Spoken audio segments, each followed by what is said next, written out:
cette vidéo, je vais te montrer comment calculer le déterminant d'une matrice d'ordre 3 ou même d'ordre supérieur, mais en te rassurant que c'est une matrice qui est carrée. Comme exemple, je vais prendre une matrice simple, une matrice 3 fois 3, mais la méthode que je vais te montrer peut s'extrapoler pour des matrices 4 fois 4, et à la fin, je vais te montrer quelques applications. Donc, supposons que j'ai une matrice carrée 3 fois 3, 2, 3, moins 3, 0, 4, 3, moins 1, 2, 1, et j'aimerais déterminer son déterminant. J'aimerais calculer son déterminant. Dans la notation mathématique du déterminant, c'est ça. Deux grandes barres et à l'intérieur, je place ma matrice. Donc, pour calculer ce déterminant, on va appliquer la méthode des cofacteurs. Donc, c'est important de retenir ce nom parce qu'après, je vais appliquer ce même nom dans une application. Donc, qu'est-ce que c'est que des cofacteurs? Pour calculer les cofacteurs, je vais choisir mes trois points principaux. Je vais choisir ici les points selon cette ligne.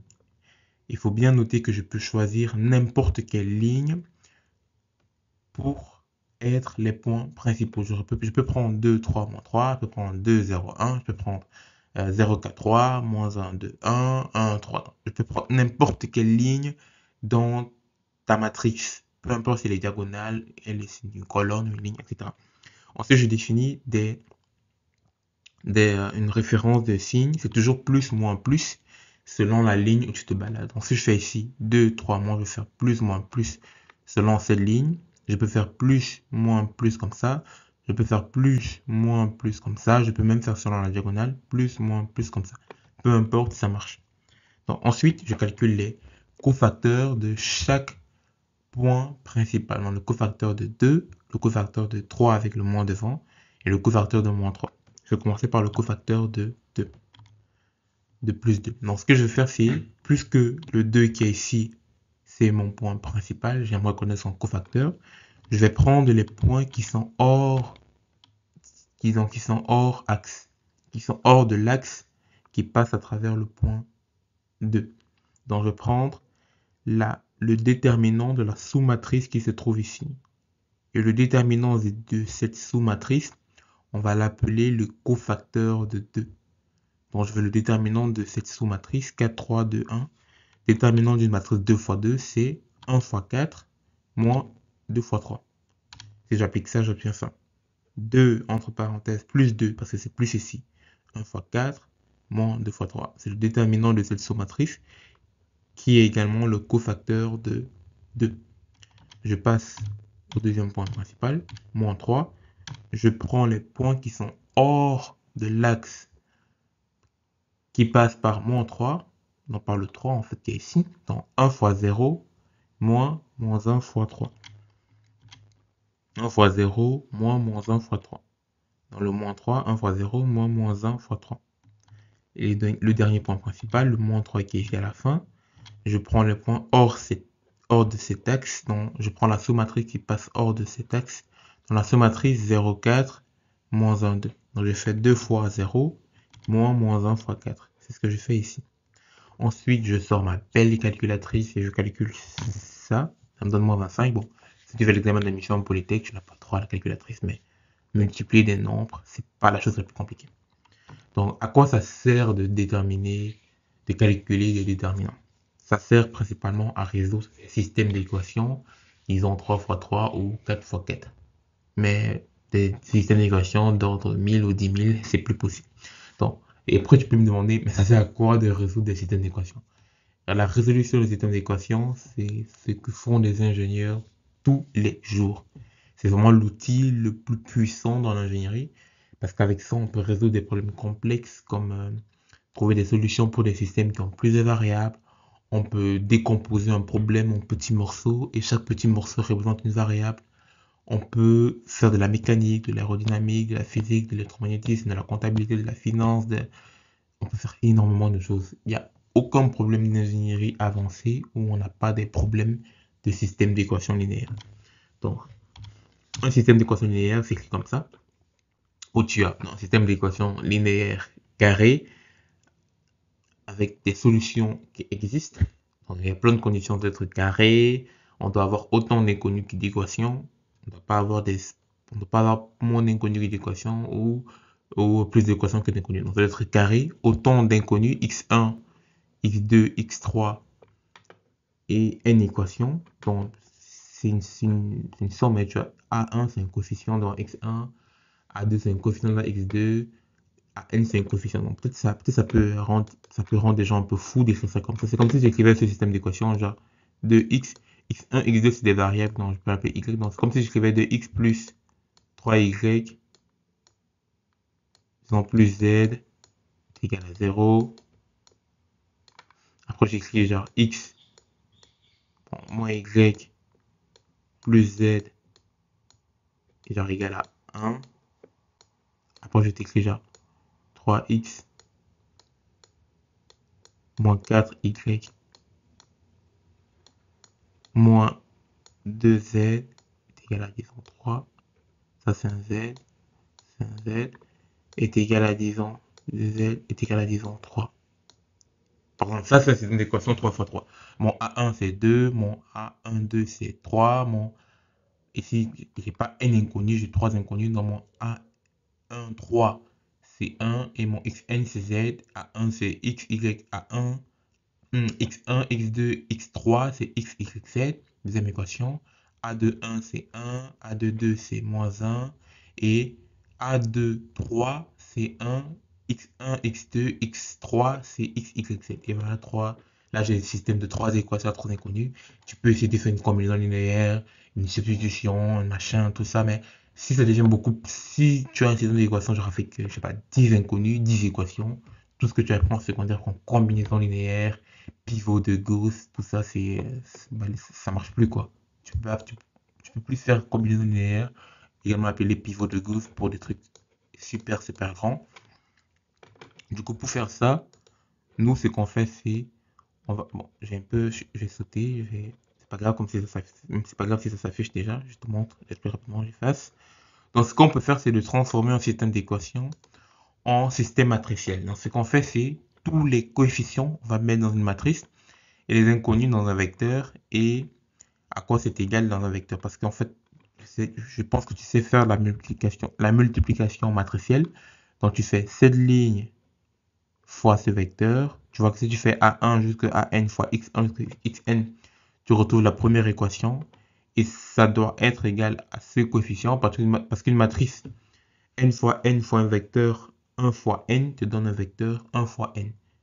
Donc si tu fais cette matrice fois ça, tu obtiens un vecteur 1 fois n, donc une ligne, attends, non, n fois 1, n ligne, une colonne. Et ça, c'est un vecteur n ligne, une colonne. Donc, ça veut dire que chaque coefficient doit être égal à ça. Donc, ça revient à écrire cette équation. Donc, tu fais cette ligne fois ce vecteur, tu trouves deuxième équation, etc. Donc, je peux compresser ça sous une forme de matrice où chaque coefficient, c'est la matrice. Les inconnus, c'est un vecteur. Et à quoi c'est égal, c'est un vecteur. Et si tu veux trouver le x, c'est simple à écrire en français et en maths. X, c'est la matrice inverse de A fois B. Ça, c'est simple. X, c'est A inverse fois B. Mais laisse-moi te dire que trouver l'inverse d'une matrice, c'est l'un des problèmes en mathématiques les plus compliqués qui est toujours d'actualité. Dis-toi que ça fait plus de, si je ne m'abuse pas, plus de 100 ans que c'est un problème qui est toujours courant. Ça a commencé à l'époque des Gauss, tout ça, euh, Gauss, Newton, machin, tout, même pas Newton, mais Gauss, à l'époque de Gauss, tout ça, des grands mathématiciens. Et aujourd'hui, c'est passé au modèle numérique. Donc, on essaie de faire des algorithmes numériques pour trouver cette matrice inverse. Dis-toi que moi, j'ai tout un projet de 3 mois pour implémenter des algorithmes pour trouver l'inverse des matrices. Et c'est même des sujets de mémoire, de recherche. Il y a des gens qui passent 10 ans à déterminer des algorithmes pour faire ça. Donc, dis-toi que depuis ta secondaire jusqu'à peut-être la fin de ta carrière, tu vas te faire face à ce genre de problème. Trouver l'inverse d'une matrice pour résoudre ton système d'équations. En secondaire, c'est encore simple.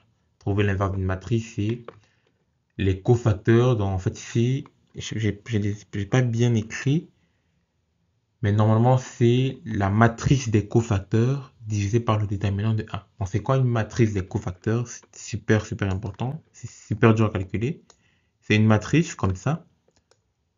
Toujours n fois n, donc dans ce cas-ci, peut-être 3 fois 3, où chaque terme ici, donc disons que je prends 3 fois 3, où chaque terme de ta matrice 3 fois 3, donc disons que tu as une matrice 3 fois 3, comme ça, est le cofacteur du terme de départ. Donc disons que ici, par exemple, ça, ici, c'était 2. Ce que je vais placer ici, c'est le résultat que j'ai ici, ce cofacteur.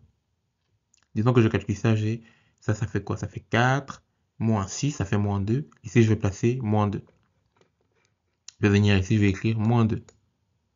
Après, je viens ici, je calcule son cofacteur. Dans 1 moins 0, ça fait 0. Moins, ça fait 3. Je viens ici, j'écris 3. Et je viens là.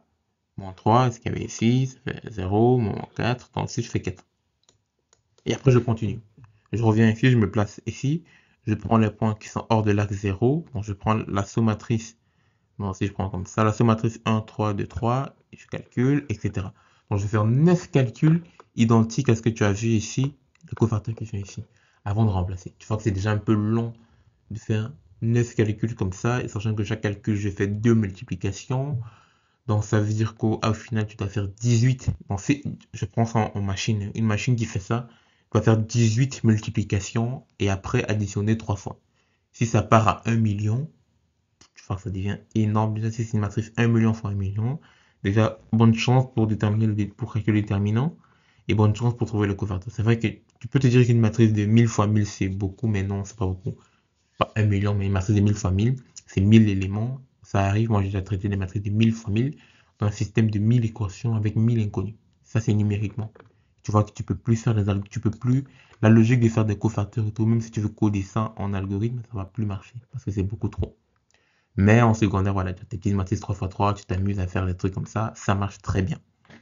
Deuxième application, c'est pour calculer un produit vectoriel.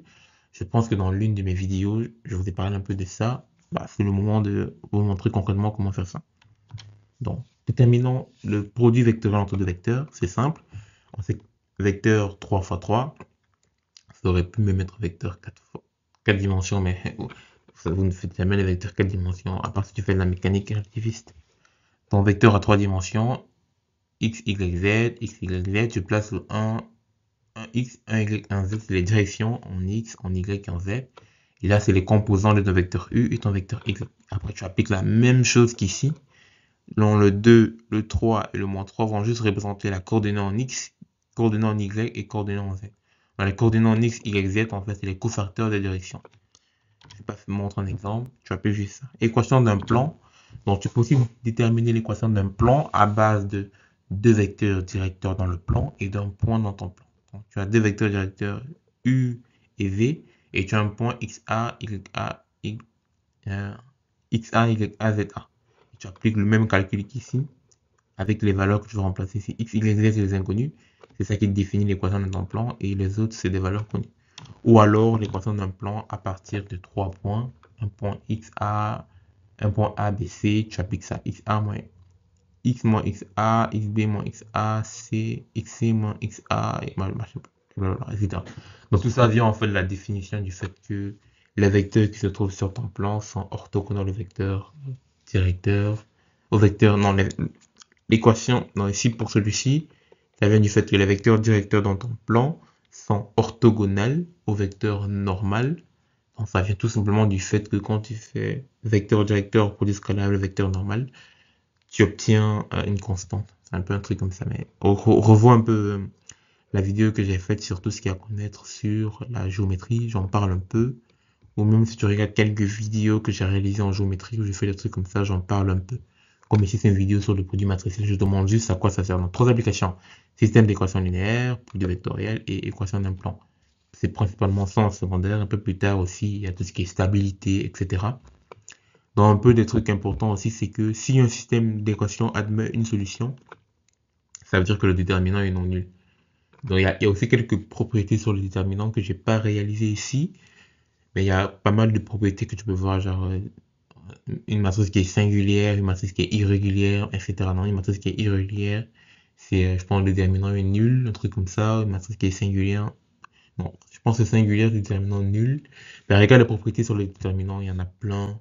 Aussi le fait, comme je dis, que tu peux choisir n'importe quelle ligne. Le fait que c'est une application linéaire, un truc comme ça, que c'est linéaire et tout, que tu peux sortir une constante. Il y a plein de propriétés qui peuvent te permettre aussi de simplifier ça, un peu comme si tu avais genre un produit commun sur une ligne, tu peux sortir ça du déterminant pour rendre le calcul plus simple, mais je vais m'arrêter ici pour ne pas se rendre ça beaucoup plus long.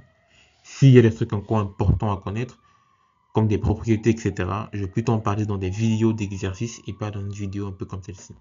C'était tout pour cette vidéo. Salut!